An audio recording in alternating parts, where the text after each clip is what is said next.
going down? Read BBS, Black Bert Sugar, coming at you with another quick hit edition of Pugilism Podcast, presented by Pugilism Company. We're going to get in, we're going to get out. First order of business, Broner Vargas telecast peaked at 869,000 viewers on Showtime, and it averaged 782,000. Again, peaked at 869,000 viewers and averaged 782,000. In a must-win fight, win or go home scenario, leave it to Broner to come out with a draw. What can't be denied is his drawing power, though. He's an attraction, and the fact that him and Jesse Vargas tied, the fact that neither of them were victorious, that won't hurt Broner's marketability at all. He'll headline other cards, and why not, based on that number? In fact, this is the third straight bout of his that's attracted a peak audience of at least 859,000 viewers. It goes without saying, based on that Adrian Broner is indeed an attraction. He is a draw. The only fighter that draws better ratings for Showtime is Deontay Wilder. So, love it or loathe it, AB, with his 3 losses and his draw, he still moves the needle. He's still going to be a thorn in the side to his haters. Still going to have to put up with him headlining another show. Y'all know the drill. Men lie, women lie, numbers don't. 869,000 viewers on Showtime. The defense rests on that one. Moving on, Gennady Golovkin and his promoter, Tom Leffler, they're doing their best to maximize in the 11th hour this replacement opponent, Vanes Martirosyan. We all know Canelo failed the drug test. He had clenbuterol in his system. So in the 11th hour, Vanes Martirosyan steps up to the plate to fight Triple G Cinco de Mayo. Recently, Triple G stated that this is not an easy fight. This is a real guy. A real guy who's moving up from 54. A real guy who hasn't fought since May 2016. He's lost 3 of his last 6 bouts. And he's lost to the best guys he's ever faced. It's a necessary evil fight. Several podcasts back, I wasn't throwing any shade at Triple G for selecting Martirosyan.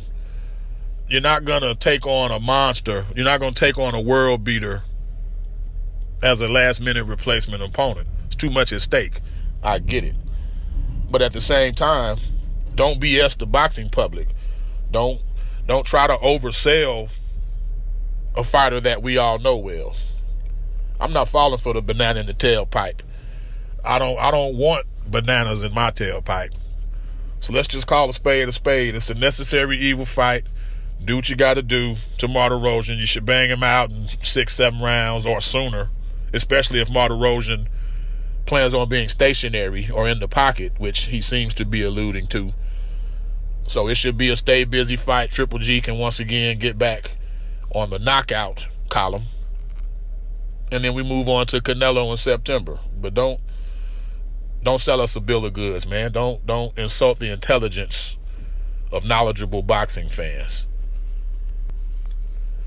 I don't know about y'all, but I'm intrigued by that May 19th fight, Mr. Gary Russell Jr. against JoJo Diaz. Not just because we got 2 U.S. Olympians, Russell from 2008 and Diaz from 2012.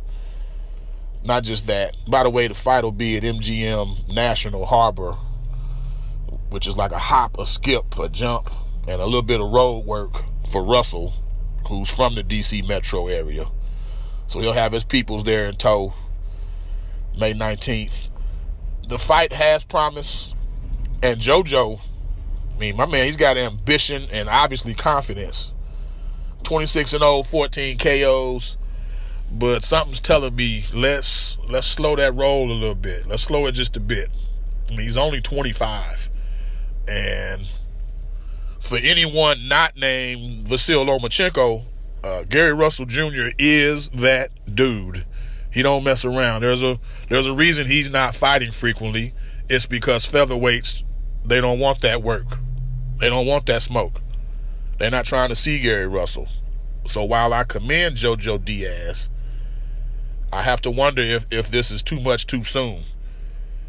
Just yesterday, I spoke of a possible Tank Lomachenko fight. And I said that was premature. Give Tank about a year of seasoning, along with him remaining focused and active, and then let's revisit it. That might be the same in this case. Let me throw a little couple references from back in the day on you, though. Fernando Vargas versus Felix Trinidad. And that was a fantastic fight. One of the better fights I've ever seen.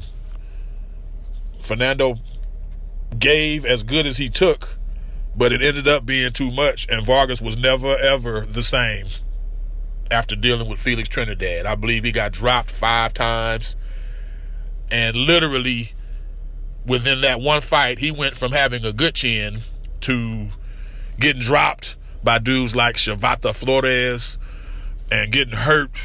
I think he even got dropped by Wilfredo Rivera, who was not a puncher at any point in his career. My point is, you take that wrong fight at the wrong time. You put the young upcoming guy with promise in there with a killer, and sometimes that dude never goes on to be what he could have been. Vargas had a commendable career, respectable career after Trinidad, but it was not the same as it was before. I'll go old school with you. Davey Moore, Roberto Duran. Davey Moore had just won the junior middleweight title. Roberto Duran, had already moved up from lightweight to welterweight. Then he had the no mas fight against Leonard. So Duran was looking like he had lukewarm performances. He would look good here, look bad there. Fighting at 54, as short as he was, his body was soft. So on paper, it looked like an easy touch. But once Davey Moore and Roberto Duran got into the ring, it was a mismatch. Duran beat him from head to toe, using he thumbed him in the eye intentionally, but beyond that, he beat the shit out of Davey Moore. And just as the case was with Fernando Vargas, you had Davey Moore, who was an Olympic alternate. He would have been on the 1980 Olympic team, which boycotted, had it not been for Donald Curry, who Moore just couldn't beat Donald Curry. So anyway, Davey Moore had promise, but they rushed him in with Roberto Duran, and he was never the same after that fight. There's a time and place for everything, but I have my doubts May 19th is the proper time for JoJo to challenge Mr. Gary Russell. I mean, what's the rush? Lastly, Jeff Horn's promoter is upset. I hate when these dudes luck up on a win and then they get their 15 minutes of fame and then they start talking about respect or lack of respect. So anyway, after Amir Khan's first round KO of Phil LaGreco, Top Rank contacted Khan's promoter, Eddie Hearn, about a possible Terrence Crawford Amir Khan fight, after Crawford takes Horn's WBO title from him.